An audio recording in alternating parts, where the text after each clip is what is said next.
Ինչպես։ Ես արձագանք էի Արամ Մանուկյանին, բայց դե ոչինչ։ Հա, լավ։ Ահա։ Նախ եւ առաջ ես ասեմ, որ ես հատուկ հերթագրվել եմ հարցի համար, արձագանքելու համար ազգային ժողովի նիստի վարողների վարվելակերպին։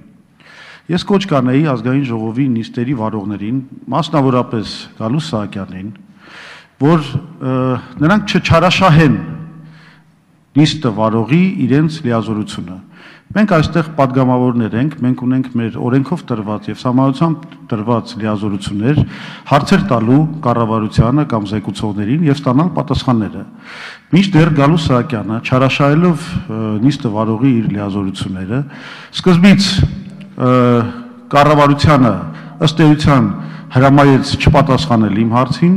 հետո չգիտես ինչու ինքը արձագանքեց, որը նախատեսված չէր, իսկ այնուհետև էլ հնարավորություն չտվեց ինձ արձագանքելու կատարվածին։ Սա կոպիտ չարաշահում է նիստը վարողի կողմից եւ ես խնդրում եմ, առաջարկում եմ, կոչ եմ անում այսուհետև զերծ մնալ նման պահվածքից։ Սա մեկ։ Երկրորդը, ես ճիշտ ասած չեմ հասկանում նաեւ Գալուստ Սահակյանի այս գիտեք հակվածությունը պաշտպանության տակ վերցնել կառավարությանը, որովհետև տվյալ դեպքում խնդրեմը այն է, որ կառավարությունը ցույց է տվել անարգանք ազգային ժողովի նկատմամբ։ Հիմա դուք ասում եք օրենք չեն խախտել, այո, օրենք չեն խախտել, բայց այն հանգամանքը, որ նրանք ուղարկել են նամակը մայիսի 4-ին օրակարգի մասին նամակը, ցույց է տալիս, որ կառավարությունը ուղղակի ոչ մի հարգանքի նշույլ չի դրսևորել ազգային ժողովի նկատմամբ եւ ազգային ժողովի նախագահը ինքը պետք է պահանջեր կառավարությունից adekvat պահվածք։ Ես ուզում եմ հիշեցնել, որ ժամանակի մի քանի ամիս առաջ եղել էր նման մի դեպք արտահերտ նիստ, երբ որ նորից բերել էր կառավարությունը բազմաթիվ օրենքներ եւ նորից այս իրավիճակը կրկնվեց, այն ժամանակ Գալուստ Սահակյանը ասաց, որ ինքը համարում է, որ օրենքը չի խախտվել, բայց ընդունում է մեր մտահոգությունը եւ այսուհետեւ ամեն ինչ կանի, որ կառավարությունը հապշտապ օրենքներ դակելու նպատակով չներկայացնի ազգային ժողով։ Հիմա ինքը իր խոսքին տեր չեղավ։ Այսքանը այդ նիստը վարողների լիազորությունների չարաշահման մասին, իսկ հիմա հարց։ Դուք ասացիք, պարոն Մելքումյան, որ սա կամ ձեր գործընկերները, որ այս օրենքը արտագաղթը խթանում է։ Ես ուզում եմ հասկանամ, եթե ըստ էության մարդիկ չեն վճարում հիմա եկամտահարկ, ով որ Ռուսաստանում աշխատում է, հիմա սկսեն վճարել, որովհետև դե ֆակտո է դա իրավիճակը։ Արդյոք սա չի հերքում ձեր արգումենտը այն մասին կամ ձեր թիմակիցների արգումենտը այն մասին, որ օրենքը խթանում է արտագաղթը։ Սա ուղղակի ինձ հետաքրքիր է մասնագիտական առումով ձեր կարծիքը իմանալ։ Շնորհակալություն, պարոն Զուրաբյան, շնորհակալություն նաև նրա համար, որ 3 րոպեի տրված ձեր հարցից ընդամենը կես րոպեն եք դուք հարց տալիս։ Նու մի անգամից չեմ կարող չարձագանքել 2.5 րոպեանոց ձեր ուրեմն հասցեագրված հարցին, թեկուզ եւ Գալուստ Սահակյանի, ես Գալուստ Սահակյանը իմ պաշտպանության կարիքը չունի, բայց ես նաև համաձայն չեմ, որ Գալուստ Սահակյանը անպայման պաշտպանում է կառավարության թույլ տված ընթացակարգային ինչ-որ խնդիր, որևէ բան չկա։ Այսինքն ես պարզ ասեցի, բերել են 3 հանձնաժողով, այսօր եղել է հանձնաժողովի նիստ, եթե ընթացակարգային խնդիր կա, որ կառավարությունը չունի այդ իրավասությունը արտահերթ ռեժիմով բերի, ուրեմն նայեք կանոնակարգ օրենքը եւ կառավարության լիազորությունները արտահերթ նիստ կազմակերպելու եւ հրավիրելու առումով։ Այստեղ ես չեմ ուզում որոշակի գնահատականներ հնչեցնեմ, բայց բովանդակորեն, ոչ ընթացակարգային, բովանդակորեն առանձնապես ես հակված չեմ, որ 2-3 էջանոց օրենքի համար մենք ժամանակ կար, այսինքն մեծ ցանկության դեպքում կարելի է Երևանից մինչև հիմա բովանդակության մեջ մտնել։ Սա այսքանը ես չեմ։ Հիմա ինչ վերաբերում է ձեր հարցին, նախ ես չեմ ուզում, որ դուք ասում եք, ես արտագաղթը խթանելու մասին բան չեմ ասել։ Եթե իմ թիմակիցները ասել են, ես էլի տեր եմ իմ թիմակիցների ասածներին, այն առումով, որքանով որ ստեղ ասել են ոչ թե նրա համար, որ այդ եկամտային հարկը չկիրառվի, այլ որ դրա այդ եկամտային հարկի կիրառությունը միգուցե ինչ-որ լրացուցիչ ճնշում է, որ մարդիկ այստեղ չաշխատեն։ Այ հենց այդ լրացուցիչ ճնշման ազդեցության գնահատումը ես հաջորդող պատասխան եմ, որ ես հաս տվեցի նաև ուրեմն հիմնական զեկուցողին։ Մենք պետք է հստակ հասկանանք 13% եկամտային հարկը չլինելու պայմաններում, այսինքն մինչև հիմա ինչա կատարվում եւ 13%-ի կիրառումից հետո ինչա կատարվելու։ Դրա համար ես ցանկացա հիմնական զեկուցողից իմանալ, քանի շինարարական կազմակերպություն կա, մոտավորապես քանի աշխատող կա, ինչ ծավալների մասն է խոսքը։ Օրինակ երկու թիվ ասեմ, եթե Հայաստանում շինարարության պիկի ժամանակ դա եղել է 2007 թվերին, համախառն ներքին արդյունքի մեջ շինարարության տեսակարգշիռը եղել է 27.5%, հիմա իջել է 8.9%-ի, ծավալային առումով այդ 27.5%-ը եղել է մոտ 840-50 միլիարդ դրամ, հիմա մենք ունենք 400 միլիարդ դրամի կարգի, դե դրամներն էլ համեմատեք այն ժամանակ ու հիմա։ Հիմա ինչի եմ սա ասում։ Ես չեմ բացառում, որ կա շինարարական մի կազմակերպություն Ռուսաստանում աշխատող, որ հայերն էլ աշխատեն, որ ընդունենք Հայաստանի շինարարական ծավալի 10-15%-ը լինի, որտեղ մեր շինարարության ծավալները շատ փոքր են, Ռուսաստանում կարող է շինարարության ծավալները լինեն, մի հատ տենդեր հաղթեն, որ այդ ծավալները լինի։ Հիմա մենք ինչ ենք ուզում ենք խանգարենք, որ այդ տենդերները շահեն Ռուսաստանում այն ձեռնարկությունները, որոնք հայերով համալրված են, այդ բացասական բանի գնահատական օրինակ իմ համար ռիսկ է։ Այսինքն արդյոք սա ռիսկեր է առաջացնելու, թե չէ։ Թե հակառակը ոչ մի ռիսկ չկա, ռուսական քաղաքական ղեկավարությունը Ռուսաստանի հանգիստ կնայի դրան, ասի խնդիր չկա, թող այդ եկամտարկը գնա Հայաստան։ Ես չգիտեմ, պետք է լուրջ քննարկվի սա։ Դրա համար որ դուք ասում եք թե ինչ խթանի չի խթանի, իմ պատասխանը նա է, որ դոյի պոսլի, այսինքն մինչև 13%-ը եւ 13%-ից հետո կարծում եմ, որ բոլոր աշխատողներն էլ այդ շինարարության ոլորտի եկամուտներ ուզում են թաքցնեն եւ երբ որ ես ասեցի տրանսֆերտների հարկման մասին, պետք է հասկանանք, որ այդ առանց հարկելու, եթե այդ ռուսական ընկերությունում աշխատող շինարար հայը որ գալիս Հայաստան կամ փող է ուղարկում, այնուամենայնիվ հարկմուծում, թե չէ, որտեղ մենք պետք է գնահատենք նաև ռուսական շինարարական ոլորտում ստվերային տնտեսության ծավալը։ Ռուսաստանում ստվերային տնտեսության ծավալը այդ մասով։ Արդյոք ես կարծում եմ, որ այդ մեծ ստվերայնություն կա Ռուսաստանում։ Այսինքն այս առումով հայ խոպանչին, ճակերտավոր խոպանչի բառը օգտագործում, թող ինձ ներեն, երբ որ գնում է աշխատելու, որոշակի ազատություն ունի։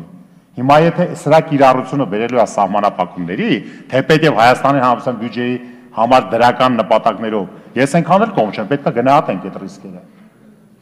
Դրա համար երբ որ ասում ենք օրենքի տակ պետք է լինի կոնկրետ հաշվարկ, կոնկրետ ռիսկերի գնահատում, դրա համար եմ ասում։ Ես այս օրենքը կպահանջեի, որպեսզի բանը տարբեր ինստանցիաներ, որոնք գնահատում են միգրացիոն ծառայությունը,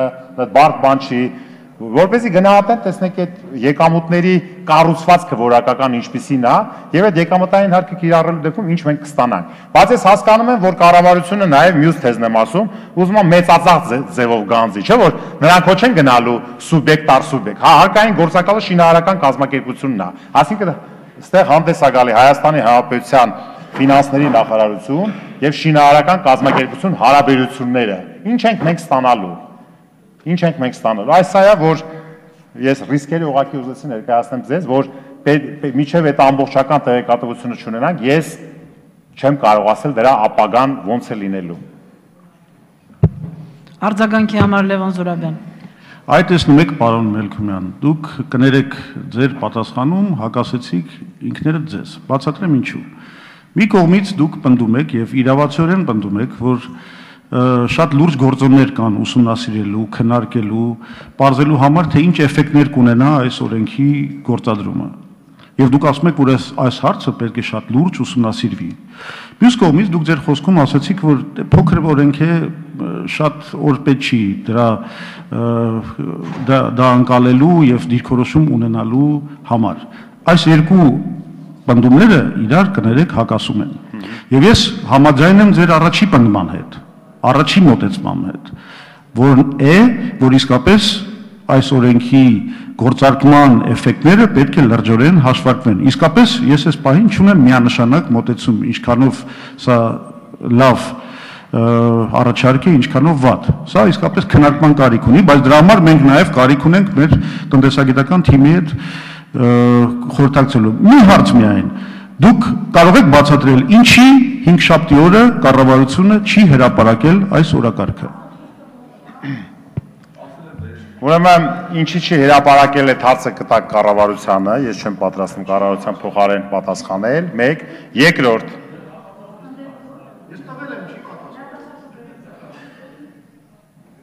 Ինչ վերաբերվում է հակասել չհակասելուն։ Ուրեմն երբ որ ես ասում եմ 2-3 էջանոց փաստաթուղ, դա չի նշանակում, որ փոքր ծավալը մեծ բովանդակություն չի կարող ունենալ, բայց ես շատ ներողություն կներեք ինձ, որ տենց եմ ասում, ըստ երևույթին ես տարբեր տիպի ունակությունների համար էի դա գնահատել։ Այսինքն եթե ես գտնում եմ, որ Հայաստանի Հանրապետության ազգային ժողովի падգամավորը առանձնապես մի շաբաթ 10 օր պետք չէր, որ կարդա, դուք էլ կարդացիք, արդեն հասկացանք։ Հիմա եթե դուք 2-3-4 օր ավել կարդայիք դա, ես չեմ կարծում, թե հարցերի շարքը, ասենք 4 հարցից ծնելու էր 24 կամ 34 հարց։ Էնպես որ ստեղ հակասելու որևէ խնդիր չեմ տեսնում, շատ պարզ է, շատ տրիվիալ է։ Մենք երբ որ կարդում ենք օրենքները, պարոն Զուրաբյան, խնդրում եմ ուշադիր լսեք։ Երբ որ մենք կարդում ենք օրենքները,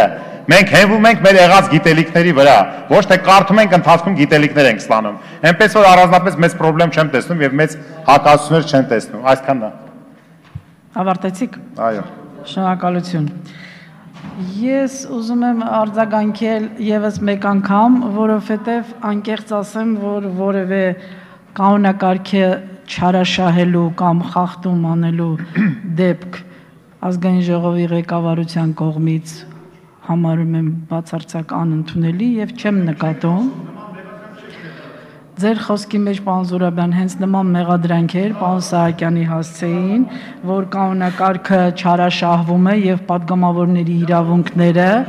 որը բացարձակապես չի համապատասխանում իրականությանը, որովհետեւ ազգային ժողովի ղեկավարությունը շատ մեծ հարգանքով է վերաբերում կանոնակարգի պահանջներին եւ падգամավորների իրավունքներին, թերևս մի դեպք կհիշեմ կանոնակարգի խախտման, դա այսօր, երբ ընդառաջ գնալով ձեզ իրավունք տվեց հայտարարություն անել վարման կարգով այն պահին, երբ դա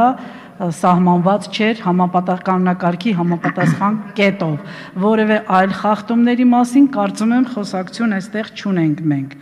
Եվ հրամայական ձևը խորհրդարանում որևէ падգամավորի նկատմամբ ընդունված չէ եւ խորհրդարանի ղեկավարությունը պարոն Սահակյանը երբևիցե նման ձևով չի վերաբերել որևէ падգամավորի։ Կառավարությունը եւս պաշտպանության կարիք չունի, որովհետեւ այս խնդիրը ես ձեզ ներկայացրեցի ինչպես է եղել օրակարգի հետ, իսկ ինչ վերաբերում է օրին, ապա դուք լավ գիտեք, որ եղել են ազատ եւ տոնական օրեր եւ ժամանակի սղություն է եղել եւ պետք է ընդգծեմ, որ նույնիսկ այդ ազատ եւ տոնական օրերին եւ կառավարությունը եւ վարչապետը աշխատել են եւ աշխատանք է գնացել նաեւ այս